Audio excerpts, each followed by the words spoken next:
వాళ్ళు వాళ్ళు ఎప్పుడు కూడా ఏ మాట మీద ఉన్నారండి? వాళ్ళు తెలంగాణ రాష్ట్రం వచ్చిన తర్వాత 3 ఎకరాల భూమి ఇస్తా అన్నారు, ఆ మాట మీద ఉన్నారా?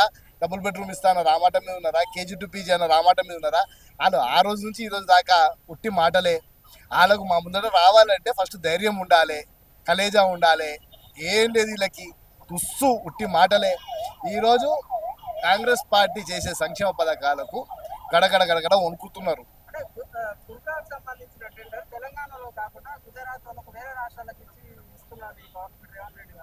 ఇది సెంట్రలైజ్ టెండర్. ఇది హైకోర్టు ఉత్తర్వుల ద్వారా సెంట్రలైజ్ టెండర్, భారతదేశ వ్యాప్తంగా వేసే టెండర్. ఇది సెంట్రలైజ్ టెండర్లా భారతదేశంలో ఉన్న అన్ని రాష్ట్రాలు పార్టిసిపేట్ చేస్తాయి. భారతదేశంలో అంతర్భాగంగా ఉన్న ప్రతి ఒక్క రాష్ట్రము టెండర్లో పార్టిసిపేట్ చేస్తుంది. వాళ్ళు కూడా ఎన్నో సెంట్రలైజ్ టెండర్స్ చేసినారు. ఈ సెంట్రలైజ్ టెండర్ కాబట్టి పక్క రాష్ట్రం నుంచి కూడా పార్టిసిపేట్ చేస్తారు. దానిలో కూడా తప్పేంటి? అయినా తెలంగాణ హ్యాండ్లూమ్స్కి ఇచ్చినాం, పవర్లూమ్ కార్పొరేషన్కి ఇచ్చినాం, లిడ్ క్యాప్కి ఇచ్చినాం. మరి మేజర్ భాగము కమిషన్ దేంట్లో వస్తాయి అంటున్నాను నేను. తీసుకున్న క్లాత్ మీద వస్తుందా? 14,000 మంది ఆడోళ్ళను పెట్టి మేము కుట్టు మిషన్ల మీద కుట్టిపిస్తున్నాం యూనిఫామ్స్. వాళ్ళకి ఇచ్చిన పైసల మీద వస్తాయా? దేంట్లో వస్తాయి? కమిషన్లకు అలవాటు పడ్డోళ్ళు వీళ్ళు. గుమ్మకాయ దొమ్మ ఎవర్రా అంటే భుజాలు తరుముకున్నట్టు వీళ్ళు గతంలో టెండర్ లేకుండా నామినేషన్ పద్ధతిలో ఇవ్వడం అలవాటు అయిపోయింది. వాళ్ళకు కమిషన్లు వచ్చేవి. ఇది పూర్తి స్థాయిగా సెంట్రలైజ్డ్ టెండర్. టెండర్లో భాగంగా 687 కోట్ల టెండర్ చేస్తే 2,000 కోట్ల స్కామ్ అని చెప్తారు. ఇలా అసలు యూనిఫామ్లో టెండరే లేదు. 2,000 కోట్ల రూపాయలు, 280 కోట్ల రూపాయలు రమ్మని చెప్పినాం కదా. ఆధారాలు ఉంటే నేనేమంటున్నా, సరే మా దగ్గర రానికి మీకు నామోషి రండి, అసెంబ్లీకి చర్చిద్దాం. మీ ప్రతిపక్ష నాయకుని పట్టుకొని రండి. ఆర్ఎస్ ప్రవీణ్ ఎవరండి? ఎమ్మెల్యేనా, ఎంపీనా? ఆయన కూడా కార్యకర్తనే. మేమెట్లా కార్యకర్తను? ఆయన కార్యకర్తనే. నాకున్న పదవి కూడా లేకపోయినా. అరే ఒకప్పుడు అంటే ఏమవుతుంది? నేను ఒకప్పుడు అంటే అవుతుందా?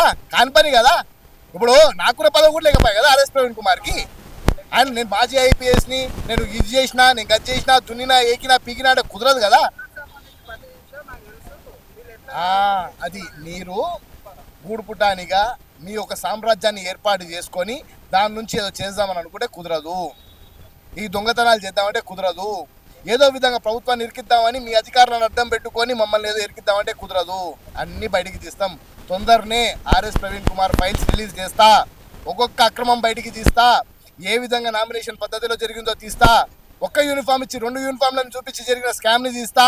అన్నీ ఒక్కొక్కటి బయటికి తీస్తా. బాగా భయం వేస్తుంది. ఆయన పక్కన ఆలీళ్ళు ఉండేసరికి మాకు ఇక కాలు చేతులు వణుకుతున్నాయి. నెత్తి మీద ఎంటిక లేదు కానీ భలే ఇక చెప్పమంటే చెప్తాను. ఇక మూతి మీద మీసాలు లేకపోయి, నెత్తి మీద గుండె మీద ఎంటికలు లేకపోయి. నేనేమంటున్నా, మీరు చిత్తశుద్ధితో నుండి ఒక ఆఫీసర్గా మీరు చేసిన సేవలను మేము ఆ రోజు గౌరవించినాం. కానీ ఈరోజు పూర్తి స్థాయిగా బీఆర్ఎస్ పార్టీ ఏజెంట్గా మారి దిగజారిన రాజకీయాలు చేస్తున్నారే, అది తప్పు అంటున్నాము. నిజాలుగా మాట్లాడదాము. అవసరం లేదు ఆయనకి సెక్యూరిటీ. ఆయనకి ఏముందని, అంటే ఆయనకి ఏ విధమైన థ్రెట్ ఉందని? ఆయనకు హాని తలపెట్టాల్సిన అవసరం ఏముంది? ఏమంటున్నా, ఆయనకు హాని తలపెట్టాల్సిన అవసరం ఏముంది? హాని చేయాల్సిన పనులు ఎందుకు చేస్తాడు? అంటే ఆయన భూ కబ్జాలలో, వాటల్లో, వీటిలలో ఏళ్ళు పెట్టి వాళ్ళు ఏమన్నా వచ్చి చంపుతారన్న భయం ఉందా? ఈరోజు నువ్వు నిజంగా నిక్కార్స్గా ఉంటే నీకు అసలు థ్రెట్ ఎందుకు? నీకు భయం ఎందుకు? ఈరోజు నువ్వు భయపడుతున్నావు అంటున్నావు కదా. ఆ కుంభం లేదు, కోణం లేదా అంటే నేనేమంటా, కుంభం లేదు, కోణం లేదు. కుంభకోణం అంటున్నావు. కుంభం ఏది, కోణం ఏది? ఏడుంది? 2,000 కోట్లు అంటివి. 2,000 కోట్లు ఎక్కడి? 3,000 కోట్ల ఈనాంటిది, 3,000 కోట్లు ఈనాంటి, 3,000 ఎక్కడి? యూనిఫామ్లో టెండర్ 280 కోట్లు అంటే అదే నేనేమంటున్నా, స్కామ్లు చేసిన వాళ్ళు వాళ్ళు, స్కీమ్లు ఇచ్చేటోళ్ళు మేము. అందుకే మేము స్కీమ్లు ఇచ్చేటోళ్ళమైనా వాళ్ళు స్కామ్లు చేసేటోళ్ళే. తెలంగాణ రాష్ట్రంలో మేమే పంపించినాం 10 మంది కానిస్టేబుల్. ఇక్కడ ఉంటే హరీష్ రావు అనేటోడు వస్తున్నాడు, ఇలా పొడుక్కుంటాడు. ఆ రోజు పెట్రోల్ పోసుకుంటే అగ్గిపేటకు పైసలు లేకుండా ఆయన ద్వారా అగ్గిపేట పట్టుకపోయినా అగ్గిపేట కూడా ఇచ్చిన పోతుండే పోయి అక్కడ అడుక్కున్నట్టున్నారు. సిగ్గుశలం ఉండాలి మాటలు మాట్లాడనికే. భయపడి చుట్టూ పోలీసులను పెట్టుకుంది వాళ్ళు. నేనేమంటున్నా, ప్రతిపక్ష నాయక హోదా మీ పార్టీకి ఇచ్చినారు కదా. మీ ప్రతిపక్ష నాయకుడిని, జీతం తీసుకొని ఇంట్లో వండుకుంటున్న నాయకుడిని, రోజంతా పెక్కేసుకునే ఆ నాయకుడిని ఈ అసెంబ్లీకి రమ్మని చెప్పండి. ప్రజలు ఆయనకి తీర్పిచ్చి ప్రతిపక్ష సీట్లో కూర్చోబెట్టినారు. మేమన్నా తప్పు చేస్తే, స్కాములు ఉంటే, డాక్యుమెంట్లు ఉంటే వచ్చి అసెంబ్లీ చర్చించమని చెప్పండి. మేము సిద్ధంగా ఉన్నాం. అరే అసెంబ్లీకి రమ్మంటున్నాం అండి డైరెక్ట్గా. మేమందరం ఇప్పుడు కూడా పారిపోతున్నాం ఆయన వస్తున్నామో అని. 3 గంటల నుంచి వెయిట్ చేస్తున్నాం ఈడ, రమ్మని చెప్పింది ఆయన. 3 గంటల నుంచి వెయిట్ చేస్తున్నాం, వాళ్ళు రావాలని లేదు, వాళ్ళ దగ్గర మాట లేదు.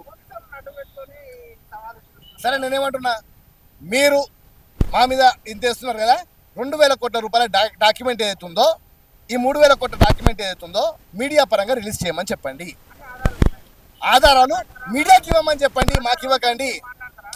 మీడియాకి ఇవ్వండి అంటున్నా, నేను ఇస్తా మీడియాకి. ఏ టెండర్ ఎంతకయింది నేను మీడియాకి నేను ఇస్తా, టెండర్ డాక్యుమెంట్తో పాటిస్తా, ఎవరికి ఇచ్చినామో ఇస్తా. మీరు 2,000 కోట్లు 3,000 కోట్ల ఆధారాలు ఉన్నాయి కదా, అది మీడియాకి ఇవ్వండి, ప్రజలకు తెలిసిపోతుంది కదా. Subscribe us and press the bell icon for more interesting updates.